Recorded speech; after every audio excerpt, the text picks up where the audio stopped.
जय हिंद साथियों, आप सभी का आपके अपने परिवार आसमा सिविल एकेडमी के इस डेली करंट अफेयर्स पे मैं इशार अहमद आप सभी का पुरजोर स्वागत करता हूं, हार्दिक स्वागत और अभिनंदन करता हूं। मेरे प्रिय साथियों, आज हम पढ़ेंगे 11 फरवरी के इंपॉर्टेंट करंट अफेयर्स जो कि हमारे एग्जाम के लिए बहुत ही इंपॉर्टेंट है।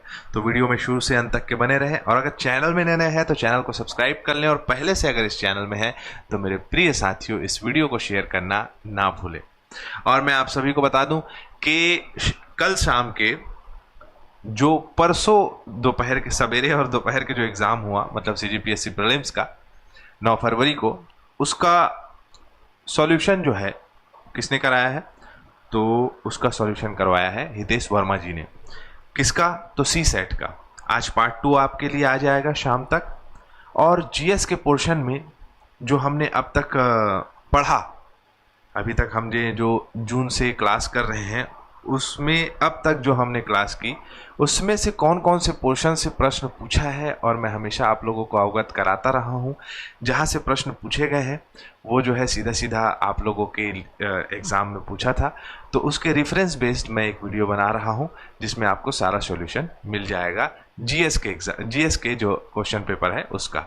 ठीक है, तो आप अपनी कंसिस्टेंसी बनाए रखें और ज़्यादा समय ना लेते हुए 11 फरवरी के इंपॉर्टेंट करंट अफेयर स्टार्ट करते हैं। अपनी कंसिस्टेंसी बनाए रखें।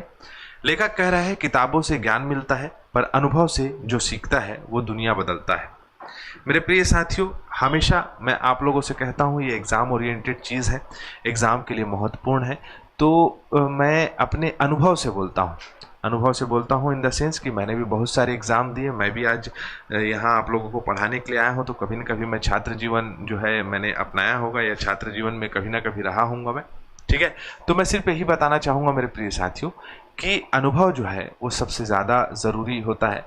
आप लोग भी जो पढ़ाई कर रहे हैं तो जो गलती करते हैं उसको अपने गलती से सीखना है और अनुभव के रूप में अपने मनस्पटल पे, अपने दिमाग में, अपने माइंडसेट में उसको सेट कर लेना है, क्योंकि बार बार गलती करने से नुकसान होता है। और प्रतिस्पर्धा का दौर है, जनरेशन स्विच हो रही है इन द सेंस कि आज जो 11th में वो 12th में पहुंच गया, 12th वाला फर्स्ट ईयर में, फर्स्ट ईयर वाला सेकेंड ईयर में, सेकेंड ईयर वाला फाइनल ईयर में और फाइनल ईयर वाला ग्रेजुएट हो चुका है।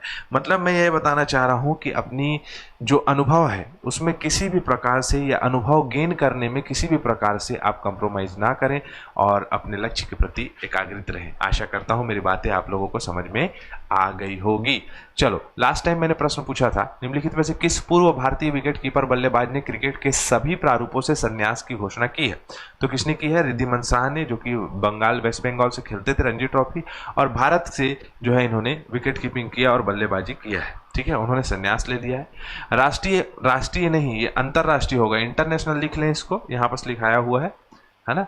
International day of women and girls in science, मतलब कि महिला एवं बाल विज्ञान दिवस कब मनाया जाता है? तो कब मनाया जाता है? आज के दिन, मतलब 11 फरवरी को। ठीक है, एक्सक्यूज मी, सॉरी। चलो, तो कब मनाया जाता है? राष्ट्रीय महिला एवं बाल विज्ञान दिवस हर साल 11 फरवरी को मनाया जाता है। संयुक्त राष्ट्र महासभा के द्वारा 2015 में इस दिन को मनाने का ऐलान किया गया था। तो ये राष्ट्रीय जहां लिखाया हुआ है ना, इसको अंतरराष्ट्रीय कर लेंगे, है ना। क्या कर लेंगे? अंतरराष्ट्रीय। ठीक है, अंतरराष्ट्रीय कर लेंगे इसको, इंटरनेशनल कर लेंगे। लैंगिक समानता हासिल करने के लिए महिलाओं को विज्ञान, प्रौद्योगिकी और नवाचार में शामिल करना, महिलाओं और लड़कियों के लिए जो है विज्ञान के क्षेत्र में जितना ज़्यादा आपका उनको पुश किया जा सकता है, उनको आगे बढ़ाया जा सकता है, इसके लिए ये दिवस मनाया जाता है। ठीक है, जैसे कि आप सभी जानते हैं कि भारत में जो रूढ़िवादी मानसिकता के लोग महिलाओं को आगे बढ़ने का मौका नहीं देते, तो उस बीच में साइंस एंड टेक्नोलॉजी में क्या करना है? महिलाओं के पार्टिसिपेशन को बढ़ाना है। ठीक है, चलो। पंजाब में निम्न में से किस जिले में पोटास के 3 खनन ब्लॉकों में बड़े खनिज भंडार की खोज की गई है? क्या है भाई पोटास? एक मतलब कहा जा सकता है खेती के लिए, कृषि के लिए या मृदा के लिए एक उपजाऊ क्या है? तत्व है, जो कि कहाँ मिला है? तो हरियाणा के पंजाब के फाजिल्का जिले में और साथ ही साथ श्री मुक्तसर साहिब जिले में, ये दोनों जिलों में, है ना, मतलब उपयुक्त दोनों इसका आंसर होगा। इसमें पोटाश का बहुत बड़ा जो है खनिज प्राप्त हुआ है ना। तो हाल ही में पंजाब के फाजिल्का और श्री मुक्तसर साहिब जिले में पोटाश के 3 खनन ब्लॉकों में बड़े खनिज भंडारण की खोज की गई है। अब इसमें समझते हैं कि आखिर ये पोटाश है क्या। तो पोटाश दरअसल क्या है मेरे प्रिय साथियों, पोटेशियम युक्त खनिज है, ठीक है, जो कि मृदा के लिए बहुत ही अच्छी होती है। इसमें भी 2 प्रकार के पोटाश होते हैं, एक सल्फेट ऑफ पोटाश होता है जिसमें सल्फेट होता है, एक होता है muriate of potash. Sulphate of potash जो होता है वो सबसे उच्च किस्म का पोटाश होता है। इससे जो पत्तेदार या कहा जा सकता है फलदार फसल जो होती है उसके लिए ये बहुत महत्वपूर्ण होता है।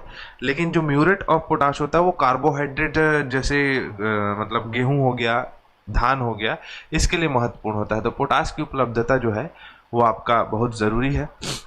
तो इन पोषक तत्वों को पूर्ति करने के लिए इस खनिज की आवश्यकता होती है, जिससे कि क्या बनाया जाता है, इससे बनाया जाता है उर्वरकों के लिए उपयोग किया जाता है इसे, ठीक है। चलो, भारत में पोटाश के भंडार 2020 में 23,091 मिलियन टन का अनुमान है ना। अधिकतर जो पोटाश कहाँ मिलता है, अकेला 90% जो या 89% जो योगदान है वो राजस्थान से मिलता है, राजस्थान से पोटाश मिलता है। बाकी अन्य मतलब बाकी देश के राज्यों से अन्य पोटाश के साधन प्राप्त होते हैं, ठीक है, लेकिन पंजाब में ये प्राप्त किया गया है, ठीक है। चलो, ज्योग्राफी का पोर्शन है कृषि, उससे संबंधित ये रिलेशन आपको मिलेगा इस क्वेश्चन से, जो रिलेटेड चीज़ें हैं, ठीक है, तो उसमें भी पढ़ना होगा। तो इस प्रश्न को याद रखें, ठीक है, क्योंकि राज्यवत सारी चीज़ें नेविगेट होनी चाहिए, सारी चीज़ें जो है हम पहुंचना चाहिए हमारे दिमाग में कि अगर पोटाश सबसे ज़्यादा कहाँ मिलता है तो राजस्थान, तांबा कहाँ मिलेगा तो राजस्थान, राजस्थान में कहाँ तो खेतड़ी है, झुंझुनू है, अलवर है, इन सारी जगहों में तांबा मिलता है, ठीक है। तो ऐसी चीज़ें हमें याद रखनी चाहिए। और डेली बेसिस पे करंट अफेयर पढ़ने इसीलिए बोलता हूँ क्योंकि आपके जीएस का पोर्शन अच्छा मजबूत होते जाता है, ठीक है, जब आप इस अप्रोच से पढ़ते हैं। तो पीएम धन धान्य कृषि योजना का मुख्य उद्देश्य क्या है। इसमें जो है कृषि जिले बनाए जाएंगे। जो हमारा मतलब बजट 2025 था उसमें धन धान्य कृषि योजना के तहत भारत में कृषि जिलों का विकास किया जाएगा। ऐसे जिले जहां कृषि अच्छी तरह से या उन्नत तरीके से नहीं की जा रही है उन जिलों में फोकस किया जाएगा और ये जो आपका कृषि धान्य कृषि योजना चालू की जाएगी। और इससे क्या होगा, इससे फायदा क्या होगा देखो, लक्षित जिले मैंने कहा आपको, विशेष रूप से निम्न उत्पादकता फसलों की कम बुआई वाले औसत कम ऋण उपलब्धता वाले 100 जिलों को लक्षित करेगी। लाभार्थी इस कार्यक्रम से लगभग 1.7 करोड़ छोटे सीमांत किसान लाभान्वित होंगे, ठीक है। अब इन जिलों के तहत जो इस प्रोग्राम का लक्ष्य है उसमें क्या क्या फायदे होने वाले हैं उस पर हम चर्चा कर लेते हैं।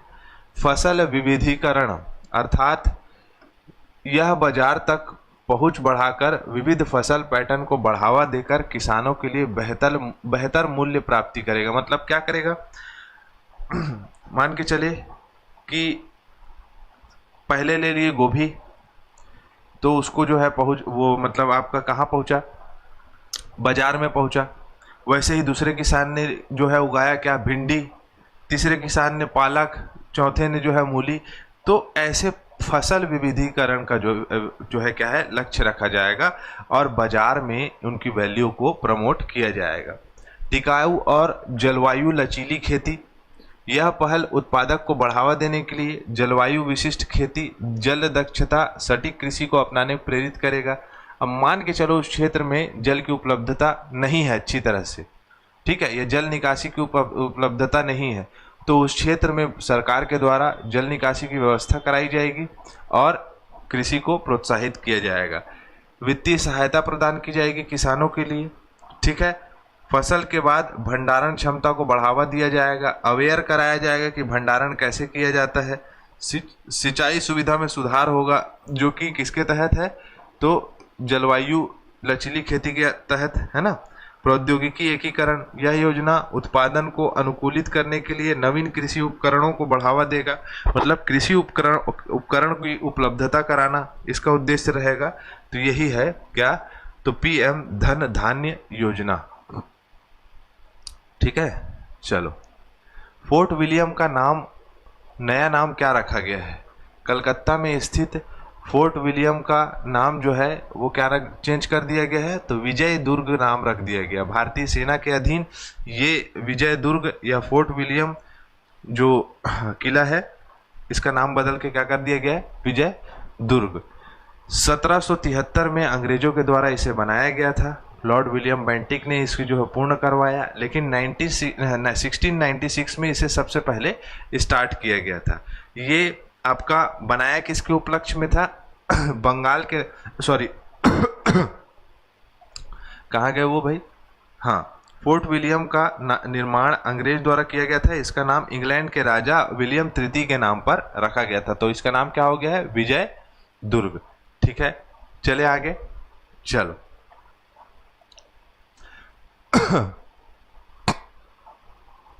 हाल ही में भारतीय कला इतिहास कांग्रेस का 32वां सत्र किसके द्वारा आयोजित किया गया था? तो किसके द्वारा किया गया था? तो भारतीय, हाँ, इंदिरा गांधी राष्ट्रीय, नहीं, भारतीय विरासत संस्थान नोएडा के द्वारा। किसके द्वारा? भारतीय विरासत संस्थान नोएडा के द्वारा इसका क्या किया गया है, आपका आयोजन किया गया है। 8 से 10 फरवरी तक चला है। कला और संस्कृति में भारतीय महाकाव्यों का प्रभाव कैसा है, क्या नहीं है, इन महाकाव्यों के बारे में जागरूकता फैलाई गई। जैसे महाकाव्य के अंतर्गत महाकाव्यों में रामायण है, महाभारत है ना, इनका मौखिक पाठ कैसे होना चाहिए, इसके प्रति हमारा विचारधारा कैसी होनी चाहिए, इन सभी चीज़ों से अवगत कराया गया। और किस प्रकार से हमारे पुरातन लोगों के द्वारा इसका क्या किया जाता था, उपयोग किया जाता था। ठीक है, चले आगे। केंद्रीय मंत्रिमंडल ने नए आयकर विधेयक इनकम टैक्स बिल को मंजूरी दे दी है। नया आयकर विधेयक किस अधिनियम की जगह लेगा? तो ये लेगा आयकर अधिनियम 1961 का जगह लेगा। ये जो है पहले से बना हुआ था इनकम टैक्स बिल, इसमें बहुत बार संशोधन हुए, लेकिन संशोधन हो के काफ़ी क्या हो गया था, वो काफ़ी ज़्यादा उलझा हुआ सा हो गया था। तो अब इसको क्या कर दिया गया है, परिवर्तित किया जा रहा है, मतलब मंत्रिमंडल में विधेयक आ गया है। ठीक है, अब ये पारित होगा। अब इसकी मुख्य विशेषताएं क्या है इस न्यू इनकम टैक्स बिल की? तो ये सरल भाषा में रहेगा, करदाताओं को आसानी से समझ में आ जाएगा, कम विवाद होगा, कानूनी मुकदमे का विवाद कम होगा, स्पष्ट नियम रहेगा, पुरानी बेकार धाराओं को हटा दिया गया है, कर चोरी रोकने का पूरा अनुपालन किया गया है, कोई अतिरिक्त कर बोझ नहीं, सरल भाषा, कर विवादों में कमी और अनुपालन की कमी, ये सभी चीज़ें इस नए इनकम टैक्स बिल में दिखाई देंगी। ठीक है, ये प्रमुख उसकी विशेषता है, वही चीज़ बार बार लिखाई हुई है, इसीलिए रीड नहीं कर रहा हूँ, तो इसको आपको पढ़ना है। ठीक है, 24 फरवरी 2025 को असम में विश्व का सबसे बड़ा झूमर नृत्य प्रदर्शन किस कार्यक्रम के तहत आयोजित किया जाएगा? 24 फरवरी को एडवांटेज असम 2.0 शिखर सम्मेलन। असम एक क्या है, पूर्वोत्तर राज्य है, रोजगार की कमी है, कृषि की भी उतनी अधिकता नहीं है, ब्रह्मपुत्र नदी अपोहा क्षेत्र है, लोगों का आवागमन कम है। तो इस प्रोग्राम एडवांस असम 2.0 निवेश शिखर सम्मेलन के तहत वहाँ पर लोगों का ध्यान केंद्रण करने के लिए इस प्रोग्राम को स्पेसिफिकली कराया जा रहा है। ठीक है, गुवाहाटी असम में। अब Guinness book of world record भी बनेगा इसमें, जिसमें 7500 से अधिक नृत्यकारों का क्या होगा, जमावड़ा होगा और डांस करेंगे। ठीक है, झूमर नृत्य डांस होगा वहाँ।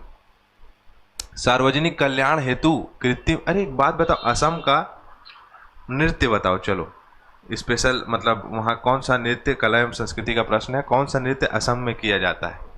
सार्वजनिक कल्याण हेतु कृत्रिम बुद्धिमत्ता AI पर कार्यवाही कार्रवाई शिखर सम्मेलन किस शहर में आयोजित कराया जा रहा है? पेरिस में हो रहा है भाई, ठीक है, पेरिस में होगा। सह अध्यक्ष जो रहेंगे अमेरिका और भारत रहेंगे, जिसमें हमारे भारत से कौन जा रहा है? तो मोदी जी जा रहे हैं, ठीक है, प्रधानमंत्री मोदी जी, सॉरी, और फ्रांस के राष्ट्रपति रहेंगे, अमेरिका नहीं, फ्रांस के राष्ट्रपति इमैनुअल मैक्रो रहेंगे। ये दोनों यहाँ की मेज़बानी करेंगे और आर्टिफिशियल इंटेलिजेंस के माध्यम से क्या क्या किया जा सकता है, कितना विकास किया जा सकता है, इस पर जोर दिया जाएगा, क्योंकि सारी आर्टिफिशियल इंटेलिजेंस की कंपनियां यहाँ पार्टिसिपेट करने वाली है, ठीक है। कहाँ? पेरिस में। 2025 में चेन्नई ओपन टेनिस प्रतियोगिता में पुरुष एकल का खिताब किसने जीता है? क्या नाम है इनका? इनका नाम है एलियास यमीर।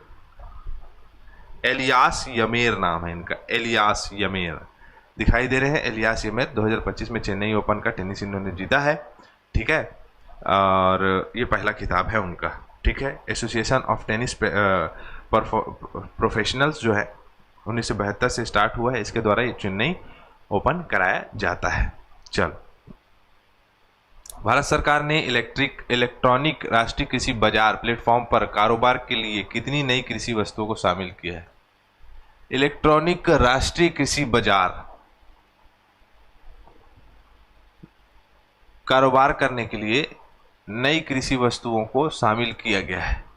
टोटल 9 और ऐड किया गया है इसमें, सॉरी 10 और ऐड किया गया है, 9 निकल गया, गलती हो गई मुझसे, सी हो गया इसका आंसर। 10 जो है वस्तुओं को शामिल किया गया है, जिसमें आप देख सकते हो क्या क्या है।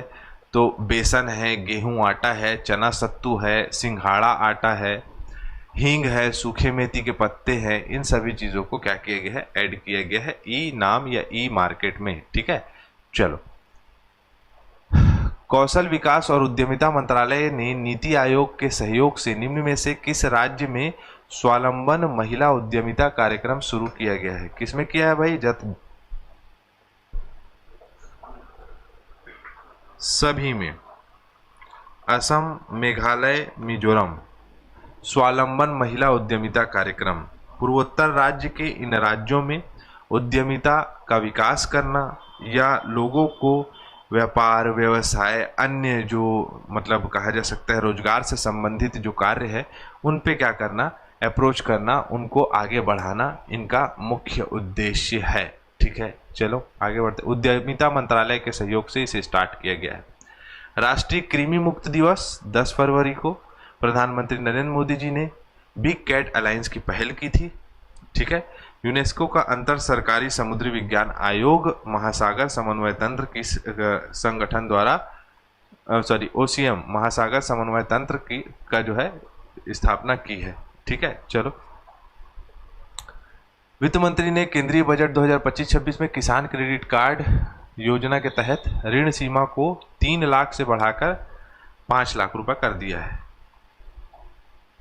सेंसर टावर की रिपोर्ट के अनुसार भारतीय क्विक कॉमर्स स्टार्टअप ज़ेप्टो ने फूड और ड्रिंक्स कैटेगरी में विश्व स्तर पर कौन सा स्थान प्राप्त किया है? तो दूसरा। जोमेटो तो है फूड डिलीवरी हो जाएगा और इटर्नल कंपनी के अंतर्गत जोमेटो आएगा, ठीक है। चलो, no man in women's sports executive order America ने स्टार्ट किया है, मतलब ट्रांसजेंडर जो है ऐसे नहीं पार्टिसिपेट कर सकते महिलाओं के खेल में। कंगारू में जो है क्या करा है? पहली बार विट्रो फर्टिलाइजेशन मतलब आईवीएफ इन विट्रो फर्टिलाइजेशन का तकनीकी सफलतापूर्वक परीक्षण कर लिया गया है। ये खिलाड़ी है ऑस्ट्रेलिया के मार्क स्टाइनिस, इन्होंने वनडे क्रिकेट से संन्यास ले लिया है। 3 वर्ष के लिए केंद्रीय मंत्रिमंडल ने राष्ट्रीय सफाई कर्मचारी आयोग का कार्यकाल बढ़ा दिया है। निम्न में से किस मंत्रालय ने शतावरी बेहतर स्वास्थ्य के लिए नामक प्रजाति विशिष्ट अभियान शुरू किया है? बताओ शतावरी क्या है? तो इसका आंसर आपको देना है। हमारा सत्र यहीं कंप्लीट होता है। इसी के साथ मैं इजाजत चाहूंगा। जय हिंद, जय भारत।